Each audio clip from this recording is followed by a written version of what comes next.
कन्नौज से बड़ी खबर, जहां पर बीजेपी प्रत्याशी सुब्रत पाठक आज नामांकन करेंगे। नामांकन से पहले घर में उन्होंने पूजा अर्चना की है। पूजा के बाद नामांकन के लिए वो रवाना हो गए। पहले डिंपल को हराया और अब अखिलेश को हराऊंगा, उन्होंने ये बयान दिया नामांकन करने वक्त जाते समय। तो बता दें कि बीजेपी प्रत्याशी हैं सुब्रत पाठक, जो कि आज नामांकन करेंगे। नामांकन से पहले उन्होंने घर में पूजा अर्चना की और पूजा के बाद नामांकन के लिए वो रवाना हुए। और साथ ही आपको बता दें कि बीजेपी की तरफ से प्रत्याशी सुब्रत पाठक है, वहीं समाजवादी पार्टी के जो अध्यक्ष अखिलेश यादव वो अब कन्नौज से चुनाव लड़ रहे हैं, यानी कि उनके सामने उनकी सीधी जो लड़ाई है वो अखिलेश यादव से हो रही है। ऐसे में उन्होंने ये बयान दिया है कि पहले डिंपल को हराया और अब अखिलेश को मैं हराऊंगा। तो जो चुनाव है काफी दिलचस्प है कन्नौज में। अब कन्नौज के रण में कौन जीतेगा ये देखने वाली बात होगी, लेकिन बहरहाल आज नामांकन करने के लिए सुब्रत पाठक रवाना और उससे पहले उन्होंने पूजा पाठ किया, भगवान शिव का आशीर्वाद लिया, जलाभिषेक किया। उसी वक्त की तस्वीरें आप टीवी स्क्रीन पर देख रहे हैं, जब वो मंदिर पहुंचे और उन्होंने भगवान शिव की पूजा अर्चना की। बीजेपी प्रत्याशी सुब्रत पाठक आज अपना नामांकन कराने के लिए जा रहे हैं, उनसे बात करते हैं। सर, ये बताइए, आज नामांकन कराने जा रहे हैं, आप जीत को लेकर के कितना आश्वस्त हैं? नहीं, देखो, पूरी तरीके से आश्वस्त है। इसमें आश्वस्त वाला विषय चुनाव में क्या होता है कि जनता तय करती है और विचारों के आधार पर ही जनता वोट करती है।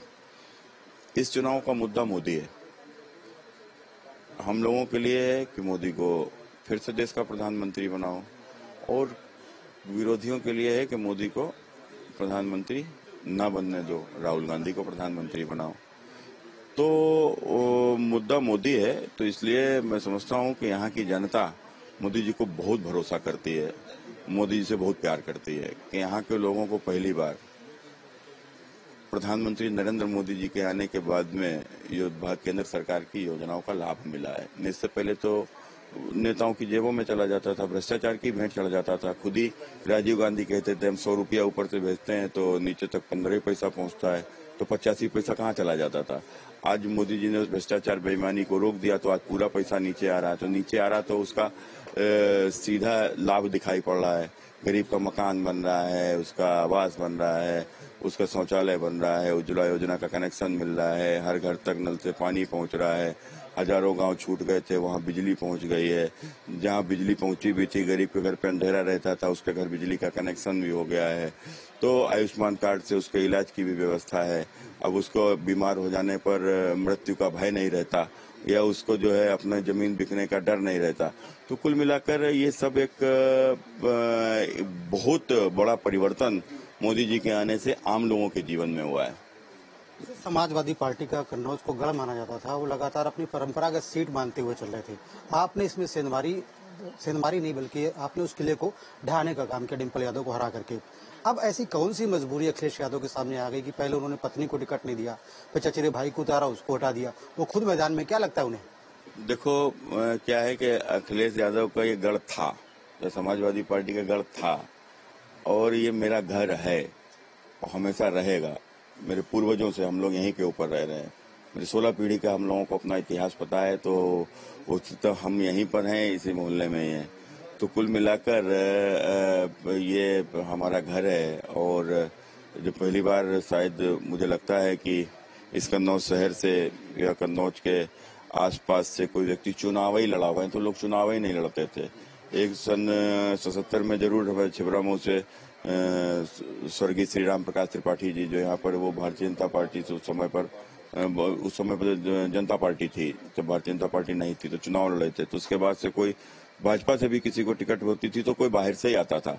तो कुल मिलाकर यहाँ पर जब मैं लड़ा तो यहाँ के लोगों ने मुझे अपना आशीर्वाद दिया, तो मैंने चुनाव में विजय प्राप्त की। अखिलेश यादव ने अपनी ये सीट पत्नी को दे दी थी, एक तरीके से कहा जाए 2012 में जब वो मुख्यमंत्री बने तो पत्नी को सीट दे दी। उसके बाद वो एक बार फिर विजयी भी हुई। अब अखिलेश यादव चौथी बार मैदान में है, तो ऐसे में पूरा परिवार, पूरा कुनबा, उसके अलावा उनकी पूरी पार्टी उन्हें जिताने का प्रयास करेगी और कहीं ना कहीं मैसेज देने का प्रयास करेगी कि कन्नौज हमने वापस ले लिया। ऐसे में कितनी बड़ी चुनौती आपके सामने है? देखो, ये उनका अपना होना भी चाहिए। उनको लगा कि भाई उनकी पत्नी को हरा दिया, तो स्वाभाविक है किसी की पत्नी को कोई चुनाव लड़ता है तो आदमी की प्रतिष्ठा अपने से ज्यादा लग जाती है। तो जब उनका चुनाव हार गया तो स्वाभाविक है, अब कौन आएगा? आप तेज प्रताप को तो भेज के नहीं, तो जब डिंपल हार गए तो तेज प्रताप की तो जमानत भी नहीं बचेगी। तो इस चीज को जब उन्होंने भेजा भी, उनको घमंड था नहीं हम तेज प्रताप को भी भेज के लड़ा जिता लेंगे इनके खिलाफ में, तो उनका घमंड टूट गया, उनके कार्यकर्ताओं ने तोड़ दिया। तो यही कारण है कि आज समाजवादी पार्टी को अपनी स्थिति समझ में आ गई कि मेरे जैसे एक भाजपा के साधारण कार्यकर्ता के खिलाफ अखिलेश यादव को चुनाव लड़ने आना पड़ रहा है। तो उनको समझ में आ गया कि भाजपा यहाँ कितनी मजबूत है जमीन पर। तो मोदी जी को जीतना तय है आपका कहना है, और आप अपनी जीत को लेकर के पूरी तरीके से आश्वस्त हैं। वीडियो जर्नलिस्ट अमित सिंह के साथ श्याम तिवारी, न्यूज स्टेट कानपुर।